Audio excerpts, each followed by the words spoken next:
સુરત ડુમસની 311 કરોડની સરકારી જમીન ખાનગી કરવાનો મામલો કલેક્ટર આયુષ ઓકને સસ્પેન્ડ કરાયા.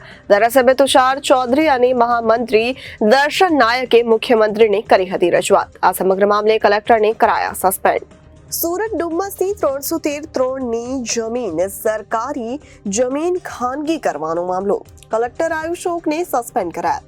ધારાસભ્ય તુષાર ચૌધરી અને મહામંત્રી દર્શન નાયકે મુખ્યમંત્રીને કરી હતી રજૂઆત. આ સમગ્ર મામલે કલેક્ટરને કરાયા હતા સસ્પેન્ડ. કોંગ્રેસ નેતા દર્શન નાયકનું નિવેદન. આ સમગ્ર મામલે એસીબી દ્વારા તપાસ થવી જોઈએ. રાજકીય આગેવાન અને જમીન સાથે સંકળાયેલા લોકોની તપાસ પણ થવી જોઈએ. સુરતમાં 10,000 હેક્ટર સરકારી જમીન ગેરકાયદે દબાણો છે તે દૂર કરવો જોઈએ. આયુષ ઓકના સમયગાળા દરમિયાન આ જમીન પર ગેરકાયદે દબાણો કરવામાં આવ્યા છે. સીટની રચના થવી જોઈએ. કલેક્ટરની મિલકતની પણ તપાસ થવી જોઈએ. સુરતની ડુમ્મસ ખાતે 311/3ની સરકારી જે સીર પડતર તરીકેની જમીન ઘણા વર્ષોથી ચાલી આવેલી હતી અને આની કિંમત લગભગ હાલના એના પ્રમાણે 2,000 કરોડ રૂપિયાની આ સરકારી જમીન હતી. આ જમીનનું કૌભાંડ કરવાનું કામ હાલના સસ્પેન્ડેડ કલેક્ટરે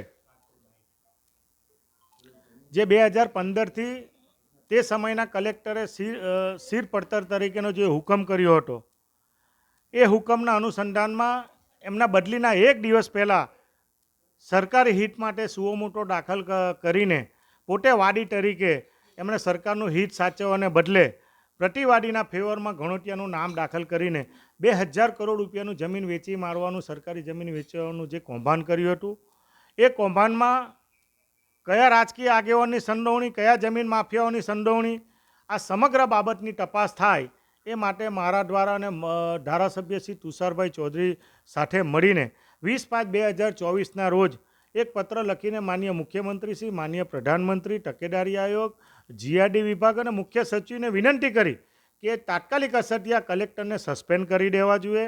એમની સામે ખાતાકીય તપાસ થવી જોઈએ.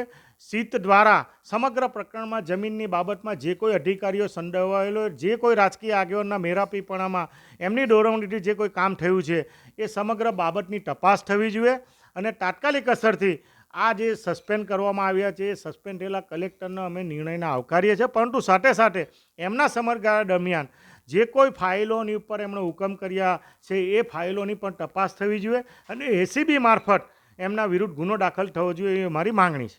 Reporter Hitesh Prajapati, Janadesh news, Surat.